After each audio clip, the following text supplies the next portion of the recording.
सनातनी, लेकिन इजराइल 90 लाख है और 65 देशों को पानी पिलाए हैं। हम 90 करोड़ रहते हुए और अपनी बातें मनवाने में सरकार को विवश नहीं कर पाते। कौन सी ऐसी परिस्थितियां हैं कि सत्ता के सिंहासन पर जो बैठता है 15% की तुष्टीकरण की नीति अपनाते हुए 90% समाज की उपेक्षा करता है। ये परिस्थितियां इस देश में निर्मित ना हो तो उसके लिए हमको अपनी शक्ति दिखाना पड़ेगा। जैसे गोपाल जी ने कहा कि कम से कम 1 करोड़, अगर 90 करोड़ में हम 60 करोड़ भी संगठित होकर एक आवाज में अपनी बातों को रखें तो दिन दूर नहीं जो आप चाहोगे। ललाटे काश्मीरम, भारत का मस्तक ललाट कश्मीर था, लेकिन कश्मीर के गले में अजगर जैसे फलधारी गले में लटका दिया गया और फिर आपका रक्तपान करता रहा। लेकिन वर्तमान सरकार ने उस सात फलधारी अजगर को आपके गले से निकाल दिया और वहां के जो सत्ता के लोग कहते थे कि यहाँ कोई भारत का झंडा लेने वाला नहीं होगा, एक देश 2 कानून नहीं होगा।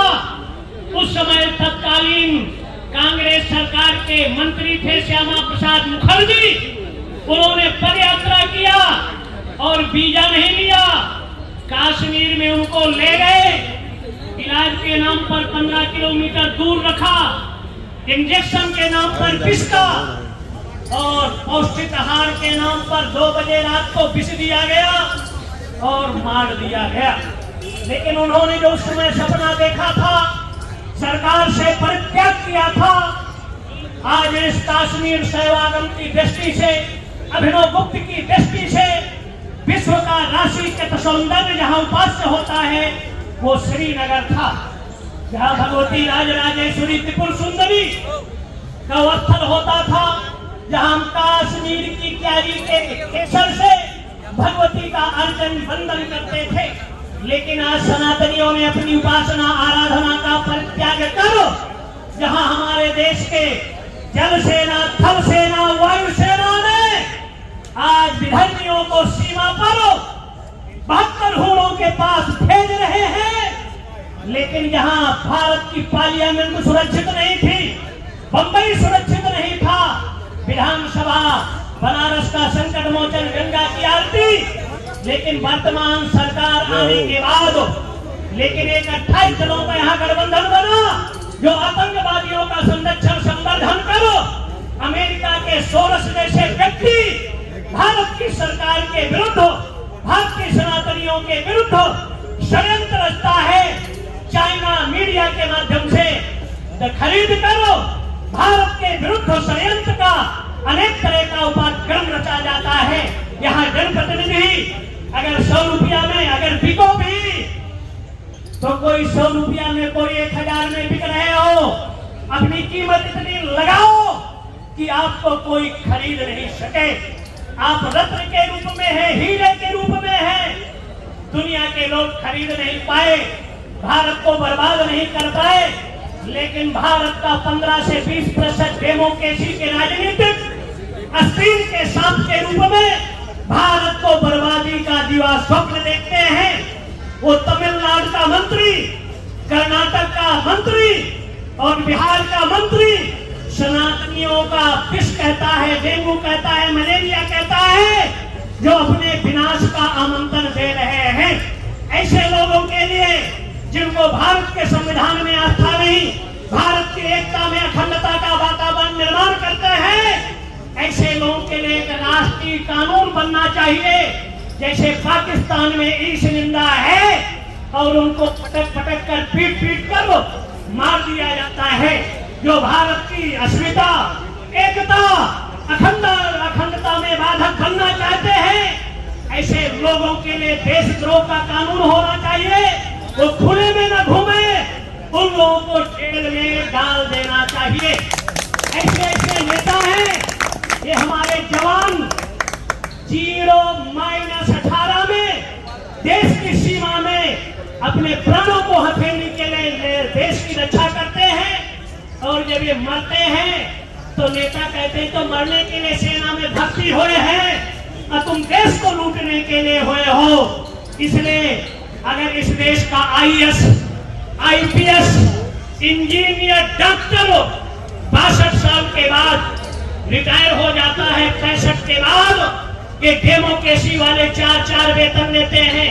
विधान परिषद, विधानसभा, राज्यसभा, लोकसभा, एक IAS, IPS, engineer, doctor, professor, अगर 65 के बाद इनका दिमाग नहीं काम करता तो माननीय जनप्रतिनिधियों का भी रिटायरमेंट होना चाहिए, जिससे स्वच्छ राजनीति का निर्माण हो, देश की एकता अखंडता का निर्माण हो और देश के आस्तीन के साथों को दंड मिल सके।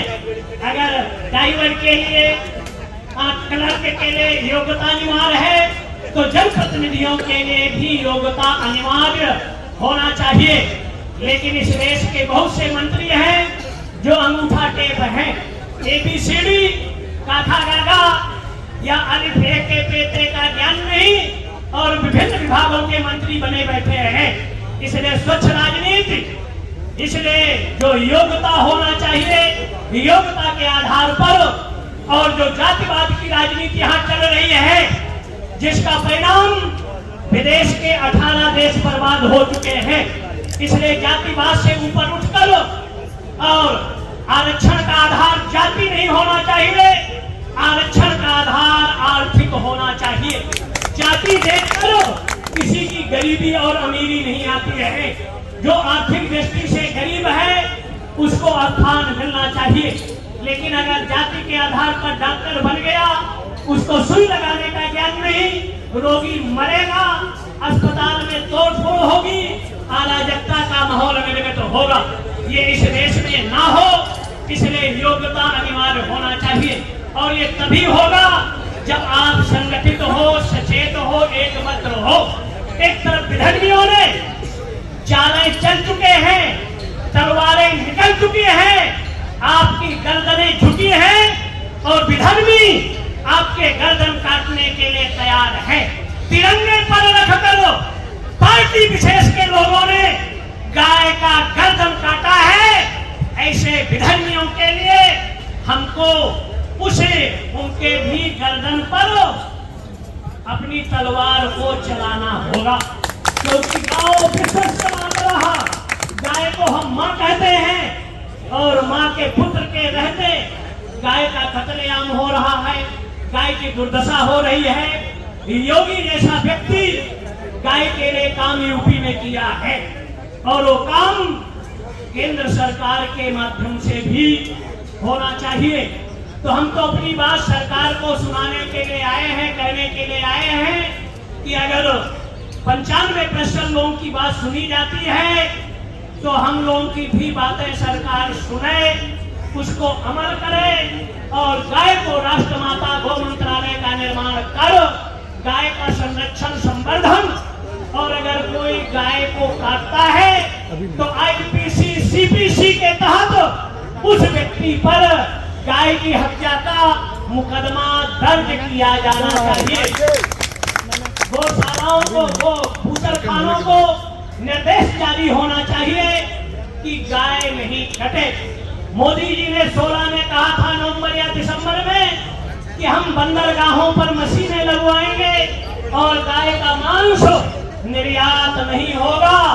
तो हम याद कराने के लिए आए हैं कि आपने जो कहा था 16 में, बंदरगाहों में निश्चित होना चाहिए गाय के दुग्ध, गाय का खेत, छाछ, इसका निर्यात हो। गोमांस के जो सौदे हैं, जो वादे हैं, वो निरस्त होना चाहिए। विश्व से गोमांस का निर्यात भारत से सदैव के लिए प्रतिबंधित किया जाना चाहिए। और जो गोचर भूमि अंग्रेजों के काल की 17 लाख हेक्टेयर, वो भू माफियाओं से मुक्त होना चाहिए।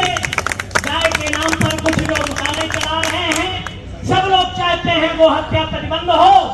कई जगह हम लोग गए, वहाँ 2-4 ट्रैक्टर गोबर तो है, लेकिन गाय एक नहीं है।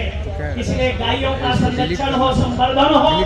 कोई ऐसा ग्राम पंचायत नहीं 6,90,392 गाँव में जो कुछ बांग्लादेश और पाकिस्तान में चले गए, 32,000 के लमसम गांव हैं, उन गांव में हमारी गोचर भूमि है।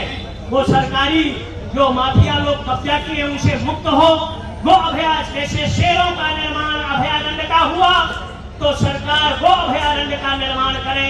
गायों का संरक्षण और संवर्धन जब होगा तो अगर गाय का रक्त एक बूंद भी गिरेगा तो भारत में क्या विश्व में हम शांति की परिकल्पना नहीं कर सकते। इसलिए गाय का रक्त पृथ्वी पर गिरना बंद हो। प्रकृति की भी चेतावनी है, 2-3 बार अभी महीना नहीं देता पृथ्वी डगमगा रही है और शेष के नाक पर विराजित है। इसलिए चेतावनी है कि भाई सुधर जाओ, गाय का रक्षण संवर्धन हो और हम लोगों को अपनी अनंत गुना शक्ति के साथ, अपने ऊर्जा के साथ गाय के रक्षण संवर्धन सर्वदलीय गोरक्षा मंच के जो इस समय संयोजक है जयपाल सिंह नयाल और जो भारत के विभिन्न प्रदेशों से जनप्रतिनिधि, जिलाध्यक्ष, मंत्री, संगठन मंत्री, प्रचार मंत्री जो आप सब लोग आए हो, हर प्रदेशों के भगवान विश्वेश्वर, आदिशक्ति जगत जननी पराम्बा अन्नपूर्णा और दंडाध्यक्ष बाबा भैरव आप सबको शक्ति दे, समर्थ दे कि आप अपने लक्ष्य उद्देश्य में सफल हो। सर्वे भवन्तु सुखिनः, सर्वे सन्तु निरामया, सर्वे भद्राणि पश्यन्तु मा कश्चित् दुर्भाग् भवेत्। धर्म की अधर्म का नाश हो, प्राणियों में गौ माता की, भारत माता की, हर हर महादेव।